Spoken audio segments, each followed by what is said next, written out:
जसना संदेश पत्रिका में आपका स्वागत है। आज हम आपको श्री गुरु जसनाथ जी महाराज की बहुत ही प्राचीन और ऐतिहासिक बाड़ी कालड़ी नागौर से आपको इस बाड़ी का मनोहर दृश्य दिखाएंगे। ये बाड़ी की स्थापना कब हुई, किन सिद्ध महापुरुषों ने यहाँ तपस्या की, पूरा वर्णन कुछ ही समय में आपको पूरा दिखाएंगे। जो बहुत ही मनोहर आप दृश्य देख रहे हैं श्री गुरु जसनाथ जी महाराज की बाड़ी कालड़ी नागौर से, जो आपको अंदर का पूरा मंदिर देख रहे हैं। बहुत ही मनोहर जो दृश्य श्री गुरु जसनाथ जी महाराज सती माता की मूर्ति एवं समाधि के दर्शन कर रहे हैं। यहाँ श्री गुरु जसनाथ जी महाराज की, खियानाथ जी महाराज, मोतीनाथ जी महाराज के बहुत ही 3 भव्य मंदिर बने हुए हैं और आप खियानाथ जी महाराज की बाड़ी के दर्शन कर रहे हैं, समाधि के दर्शन कर रहे हैं। बहुत ही सुंदर और मनोहर जो दृश्य देख रहे हैं वो श्री गुरु जसनाथ जी महाराज की बाड़ी कालड़ी, ये मोतीनाथ जी महाराज की समाधि के दर्शन कर रहे हैं। बहुत ही सुंदर और भव्य मंदिर बने हुए हैं। ये नौबत जो बहुत ही प्राचीन है, उस नौबत की क्या विशेषता है, ये कितना प्राचीन है, इसकी पूरी जानकारी आप कुछ ही समय में आपको बताएंगे। तो वीडियो पूरा देखते रहें। वीडियो पसंद आए तो लाइक, शेयर एवं सब्सक्राइब जरूर करें। बहुत ही प्राचीन और ऐतिहासिक सिद्ध महापुरुषों की तपस्या स्थली और प्राचीन बाड़ी हैं, तो आपको कुछ ही समय में इसकी पूरी जानकारी देंगे। यहाँ के महत जी एवं सिद्ध पुरुष द्वारा जयराम नाथ जी सिद्ध, जो महत भंवरनाथ जी के सपुत्र हैं, तो आपको कुछ ही समय में बताएंगे कि ये बाड़ी की स्थापना कब हुई, किन सिद्ध महापुरुषों ने यहाँ तपस्या की। ओम नमो आदेश। ओम नमो आदेश। सर्वप्रथम यहाँ एक संत पुरुष हुए खियानाथ जी महाराज, जो तपस्या करते करते इस गांव कालड़ी में पधारे।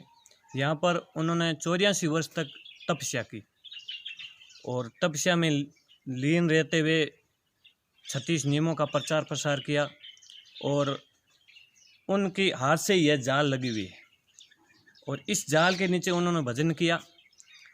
और जसनाथ संप्रदाय में जाल का अति महत्व है। ज्यों वर्ज में गोविंद रमियो, ज्यों तरवर में पात, भक्ता नेचे भजो, जाल जटे जसनाथ। जाल का बहुत ही महत्व है। इस जाल का दर्शन करने से अनेक जन्मों का पाप हो वे धुल जाता है। खियानाथ जी महाराज ने तपस्या के बाद यहाँ पर मोतीनाथ जी सौ, जो इस गांव के संत हुए, इन्होंने यहाँ पर तपस्या की और समाधि ली और तपस्या में रहते इन्होंने कई जीवन दान दिए और 36 नियमों का प्रचार प्रसार किया। यहाँ पर भादवा सुद एकम शाम को जागरण होता है और बीज का हवन और मेला होता है। इस प्रकार वर्ष में 3 बार पर्व मनाया जाता है, भादवा, माह और चैत्र।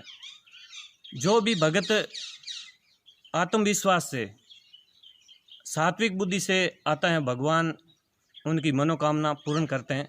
कहा गया रोगी आवे ऋणता हंसता पाचा जाए। यहाँ पर 1008 पंखी का मोर पंख बना हुआ है, जिसे झाड़ा देने पर कैंसर जैसे रोग भी ठीक हो जाते हैं। और यहाँ प्राचीन एक नौबत भेर दर्शन करने के लिए बहुत ही महत्वपूर्ण नगाड़ा है, जो देखने को कम ही मिलता है, जो इस बाड़ी में है। ये कितने वर्ष पुराना है? यह लगभग धाम है जो 250-300 वर्ष पुराना है। 250-300 वर्ष पुराना नौबत जो नगाड़ा है आपके यहाँ है, नगाड़ा, जो सिद्ध पुरुषों ने यहाँ तपस्या की उस वक्त से ही है। उस वक्त से। और जो खियानाथ जी ने कहाँ कहाँ और तपस्या की थी? खियानाथ जी ने यांदेसर तपस्या की और केडली यहाँ से 3-4 किलोमीटर गाँव, वहाँ पर ही तपस्या की। और जूनी बाड़ी जो कायरा में है, मेन सड़क पर, वहाँ पर उन्होंने कई वर्षों तक तपस्या की। और चिताना गांव जालियां बाड़ी के नाम से जानी जाती है, वहाँ पर उन्होंने जीव समाधि ली। खियानाथ जी महाराज। खियानाथ जी महाराज। और मोतीनाथ जी महाराज ने कहाँ कहाँ तपस्या की? मोतीनाथ जी महाराज ने यांदेसर, मोतीनाथ जी महाराज का ननियाल था, वहाँ पर तपस्या की। वहाँ पर बाड़ी है, वहाँ पर ओरण भी है। और घूम घूम के उन्होंने 36 नियमों का प्रचार किया। और जैसे ककू है, पांचू है, चुंटीसरा है, मालगांव है, जहाँ पर जाकर उन्होंने 36 नियमों का प्रचार प्रसार किया, जिससे इस बाड़ी के वे सेवक बने। और वे सेवक अपनी मनोकामना लेकर आते हैं, उनकी कामना गुरु महाराज पूरी करते हैं। ये बहुत ही प्राचीन बाड़ी जो आपने बताई जयराम नाथ जी ने कि खियानाथ जी महाराज और मोतीनाथ जी महाराज ने यहाँ तपस्या की थी, कई वर्ष तक तपस्या की थी। इसी स्थान पर बैठ करके जो आप जो सामने देख रहे हैं जाल वृक्ष, इस जाल के नीचे बैठ करके और ये जाल लगा करके इस बाड़ी की स्थापना की। और उनके पश्चात खियानाथ जी महाराज ने कई और जगह भ्रमण करके और श्री गुरु जसनाथ जी महाराज के 36 नियमों का प्रचार किया और तपस्या की। और उनके पश्चात ये चित्ताना में जाकर के जीवन समाधि ली। और मोतीनाथ जी महाराज इसी गांव के रहने वाले थे और यहाँ रह करके तपस्या की। और ननियाल में हियांदेसर था, वहाँ भी तपस्या की और कई जगह भ्रमण करके श्री गुरु जसनाथ जी महाराज का प्रचार किया। तो ये बहुत ही प्राचीन बाड़ी है। और जो यहाँ मोर पंखे की विशेषता है बता रहे हैं आपको, तो ये बहुत ही कई रोगी भोगी यहाँ आता है तो उससे सैकड़ों रोग कट जाते हैं। तो ये जयराम नाथ जी ने आपको बहुत ही सुंदर इस बाड़ी की विशेषता और पूरी जानकारी बताई। और भी कोई है तो बताओ पूरी आप। प्रचलित यहाँ पर एक दोहा भी है, कलयुग किनारे कालड़ी रेसी ईद को मान, खारारा मीठा करसी सुरगा बदसी मान। कलयुग में इस बाड़ी की बहुत मान्यता है, जो भी रोगी आता है उसका रोग तुरंत ठीक हो जाता है। ये बहुत प्राचीन दोहा है, संत महापुरुषों का कथन किया हुआ है। ये बाड़ी की जो प्राण प्रतिष्ठा महोत्सव कब हुआ था? ये 2017 में हुआ था, 2017 5 मई से 12 मई तक। जो आप जो सामने देख रहे हैं श्री गुरु जसनाथ जी महाराज का मंदिर यहाँ बना हुआ है, जहाँ पर श्री गुरु जसनाथ जी महाराज और सती माता की मूर्ति लगी हुई है और उसके आगे जो समाधि बनी हुई है। और दूसरी तरफ यहाँ खियानाथ जी महाराज की समाधि बनी हुई है और मंदिर बना हुआ है। और दूसरी तरफ जो मोतीनाथ जी महाराज की यहाँ समाधि है और बहुत ही भव्य मंदिर बना हुआ है। संपूर्ण गांव के सहयोग और सेवकों के सहयोग से और भक्तगणों के सहयोग से ये बहुत ही भव्य मंदिर का निर्माण इस बाड़ी में किया गया है। कालड़ी ग्राम में यहाँ पर स्वाईदास जी नाम करके संत महात्मा हुए, जो गेलोत राजपूत थे। उनका ग्राम कक्कू, वहाँ पर सबसे पहले उन्हें रामदेव जी महाराज का दर्शन हुआ, जहाँ पर रामदेव जी महाराज का मंदिर है। उस मंदिर को खेजड़ी, कक्कू खेजड़ी के नाम से जानी जाती है। फिर उन्होंने कालड़ी ग्राम में आकर तपस्या की और कालड़ी ग्राम में स्वाईदास जी महाराज की जीव समाधि है। तो उन पर रामदेव जी महाराज की भी कृपा हुई और बाद में उन पर गुरु जसनाथ जी महाराज की भी कृपा हुई। तो उन्होंने एक जन्म झूलरा कंथन किया। उन्होंने कहा, बणी बिरोलता कणपण लाद्या माणक मोल अपारी, आख बाग में आंबू उग्यो ज्यों उगी सतरी क्यारी। करणी सदीर जती नर जाग्या जुग में जेत विराजे, पहली पार परम गुरु भेटिया सिद्ध सामी जट्टा धारी। हमीर जी ने हरजी मिलिया रणबंद बीच मंजारी, आपो उत्तम बताओ थारो जात पात कुल काई, जाट जानी नाव हमीरो बालक नहीं सुत मारे। हमीर आवे लुड़ शीश निवावे बाशक भोम मनावे, बाशक पंथ पियाड़ा लागो हमीर हरक उमावे। करा ले करा पिसारिया घर घर मंगला गावे, खाती बुलावे पालणो घड़ावे रंगरी रीज दिरावे। सोने रुपेरा झालना झूलना जसवंत कंवर ढोलावे, पांचा साता नवा 12वां गाया शोधन जावे। गिरी तैयार गिरवेना चार्या गोरखनाथ कहवावे, मात पिता रो मान बढ़ायो हमीर जी पदार्थ पावे। सोजुग आवे शीश निवावे पूजा देव चढ़ावे, स्वाईदास जती ने सिंवरा जलम झूलरो गावे। ये स्वाईदास जी महाराज का बहुत ही सुंदर जलम झूलरा है। ओम नमो आदेश। ये 1008 चंद्रका 5 से बना हुआ मोरपंखा है। ये यहाँ सर्वप्रथम पुजारी भगाना जी, उनके हाथ से ये मोरपंखा बना हुआ है। जो ये आप ये कड़े लगे हुए देखते हैं, ये चांदी के कड़े हैं। बहुत ही प्राचीन मोरपंखा है। और 1008 मोरपंख चंद्र का मोरपंख से बना हुआ है। ये चंद्र का पंख बहुत ही महत्वपूर्ण है। ये भगवान श्री कृष्ण के मुकुट पर लगी हुई है, क्योंकि मोर पक्षी है जो पक्षियों में सर्वश्रेष्ठ और मोर है ब्रह्मचर्य का अखंड पालन करता है, इसलिए ये मोरपंख बहुत ही पवित्र है। और इसका जब झाड़ा लगाते हैं तो कई प्रकार की बीमारियां इस मोरपंखी से ठीक हो जाती हैं। जैसे कहा गया, रोगी आवे ऋणकता हंसता पाचा जाए। तो इसका झाड़ा देने से अनेक प्रकार के रोग ठीक हो जाते हैं। जब सुकाराम रामूराम सुकाराम के सारण के बच्चे के जब भूत लगा था, जब हरोजी महाराज ने पंखा फेरा, वे भी चंद्र का पंखी थी, जिससे वह राक्षस दूर हो गया। तो अनेक प्रकार की बीमारियां इस मोर पंख से ठीक हो जाती हैं। यह मोर पंखा है। ये जो सामने देख रहे हो मोर पंखा है, जो बहुत ही प्राचीन है, और श्री गुरु जसनाथ जी महाराज की जहाँ भी बाड़ी और स्थान है वहाँ मोर पंखा बना हुआ है। सबसे बहुत बड़ी विशेषता है मोर पंखे से ही ये झाड़ा लगाते हैं, और श्री गुरु जसनाथ जी महाराज की कृपा इसी मोर पंखे से और इस मंत्रों के द्वारा और गुरु जी के द्वारा होती है। जो आप जो सामने देख रहे हैं प्राचीन, ये कितने वर्ष पुराना है मोर पंख? ये लगभग 150 वर्ष पुराना, 150 वर्ष मोर पंख है, जो बहुत ही प्राचीन है, जो दर्शन योग्य है। जब भी आए आप नागौर तो कालड़ी जरूर पहुँचे और इस मोर पंखी का दर्शन करें, और आप इससे ज़रूर फेराएं, ताकि आपको हर प्रकार की मनोकामना और ऐसा रोग दूर हो सके।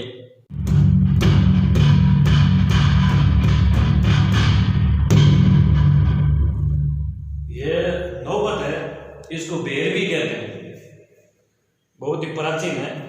इसकी आवाज़ पहले तो लगभग 4 कोस सुनती थी, अब तो ज़्यादा ध्वनि प्रदूषण के कारण से ये आवाज़ नहीं दे पा रही। पहले इसकी आवाज़ लगभग 3-4 कोस सुनाई देती थी, बहुत ही प्राचीन है। इसको बेर और नौबत के नाम से जाना जाता है। जैसे कहा गया है, बेर नगारा नौबत बाजे झालर का झिनकार, बाजिया झालर शंकर मिठोड़ा मजीरिया, बेर नगारा थारे देवरे प्रेम, जिसे आरती में भी कहा गया। तो इसका बहुत ही महत्व है, और जहाँ पर बाड़ी है, धाम है, वहाँ पर यह नौबत होनी अनिवार्य है, होनी भी चाहिए। यह शुभ भी है, और भगवान इंद्र का बाजा है। घुरे नगारो गिगन में जो आबे में गाज, थड़ बेटा रुस्तम मिलिया घाल गड़े में बाज। तो इस जब इंद्र भगवान का बाजा, जब बादलों में गर्जना और इस भेड़ की गर्जना एक समान है, तो ये बहुत ही प्राचीन और बहुत ही पवित्र बाजा है भेड़। सिद्ध रुस्तम जी महाराज ही नगारा ही लेकर के वो दिल्ली जब रुस्तम जी महाराज दिल्ली गए, तब औरंगजेब बादशाह को पर्चा दिया, तब ये नगाड़ा, जो कोई भी देवता का मंदिर हो वहां पर नगाड़ा बजता है। तो ये नगाड़ा बाजा बहुत ही प्राचीन और बहुत ही पवित्र बाजा है। जब पुराने प्राचीन लोग जब ये सिद्ध गाय भी जहाँ जाते थे, तो वो गांव में प्रवेश करते इस नगारे की धुन से ही पता चल जाता था कि भाई ये सिद्धों की मंडली आई है। और औरंगजेब बादशाह में उसको क्या बताया था कि भाई इसकी छूट दी थी, उनके बारे में आपको? औरंगजेब बादशाह पहले पुराने समय में औरंगजेब का नगाड़ा एक था, तब रुस्तम जी महाराज 2 नगाड़ा लेकर गए। तब औरंगजेब विचलित किया कि हमारे राज दरबार में एक और उनके पास 2 कैसे। तो उनको बहुम पर्चा दिया, अग्नि से सीटा मतीरा लाए, कोई पर नमाज गुजारी, मक्के से बोर लाए।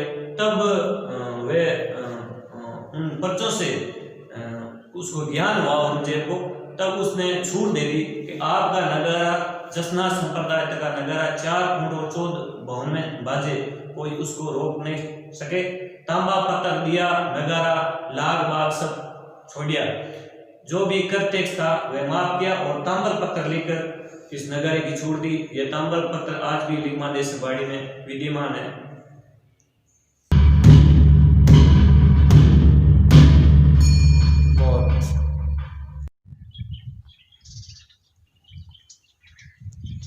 यह गोरखनाथ जी महाराज का धुना है, बहुत ही प्राचीन है, और इस पर हमेशा, वैसे तो हमेशा धूप होता है, परंतु वर्ष में 3 बार जब जागरण होते हैं तब होम होता है बीज का, और हर अमावस्या का भी हवन होता है। जो भी भगत घृत खोपरा मिश्री गूगल लाते हैं वे इसमें प्रेम सहित होम जाता है। और यह बबूती, जब होम की बबूती बनती है, इसमें मंत्र के साथ जब हवन किया जाता है, तो उस मंत्र से यह बबूती बड़ी विचलित, या इसको कह सकते हैं बड़ी चमत्कारी हो जाती है। हाँ, अभी मंत्रित हो जाती है हाँ। सारे मंत्रों के द्वारा। जब ये इसका अभिमंत्रित होती है तो ये चमत्कारी हो जाती है। जब इसका तिलक लगाते हैं तो इसका मंत्र भी है, ओम बबूत माता बबूत पिता बबूती ओगण काटे कीता, चढ़ती बबूती साजे जोग, उतरती बबूती काटे रोग, माथे अंग बबूती लाय, राजा प्रजा लागे पाय, बबूती का जाप सपूर्ण भया, अंत करोड़ नवनाथ 84 सिद्धा में गुरु गोरखनाथ जी महाराज सतरी गादी बैठ सब संतों में क्या। ये मंत्र है, इस बबूती लगाने से अनेक प्रकार के रोग, न जाने जिस रोग का इलाज डॉक्टर भी नहीं कर सकते हैं, ये बबूती लगाने पर वे रोग ठीक हो जाता है। ओम का अपने जसनाती समाज में यज्ञ का क्या महत्व है ज़्यादा? हाँ, यज्ञ का तो महत्व है, जब हवन होता है तब के भगवान प्रसन्न होते हैं, इंद्र भगवान प्रसन्न होते हैं। तो इंद्र भगवान प्रसन्न होते हैं तो जब बरसात होती है तो घास अन्न उत्पन्न करती है धरती माता, और अन्न से सब हम प्राणी आराम से जी सकते हैं। और घास से गौ माता चरती है, और गौ चरने से फिर दूध होता है, दूध से फिर दही होता है, ये चक्कर चलता रहता है। इसलिए हवन का बहुत ही महत्व, ये प्राचीन परंपरा है, वैदिक परंपरा है। तो श्री गुरु जसनाथ जी महाराज ने इसका क्या महत्व दिया था? गुरु महाराज ने तो इसका महत्व दिया कि हम भगत हैं, तो जिस दिन गुरु महाराज का दिन होता है उस दिन बिलावना नहीं करना चाहिए, और अन्य दिनों में जो होम होता है उसका कुछ भाग हवन में लगाने से जो पीछे घी बच जाता है वह बहुत शुद्ध हो जाता है। और भी गुरु महाराज ने अनेक 36 नियमों में इसका महत्व बताया गया। 36 नियमों में भी हवन का बहुत महत्व बताया। आपने श्री गुरु जसनाथ जी महाराज की बाड़ी कालड़ी नागौर का बहुत ही संपूर्ण जानकारी जयराम नाथ जी ने दी। बहुत बहुत धन्यवाद। आप जरूर इस बाड़ी में पधारें और दर्शन करें। श्री गुरु जसनाथ जी महाराज, खियानाथ जी महाराज, मोतीनाथ जी महाराज की तपस्या स्थली बाड़ी कालड़ी नागौर। ओम नमो आदेश। वीडियो पसंद आए तो लाइक शेयर एवं सब्सक्राइब जरूर करें। जसनाथ संदेश पत्रिका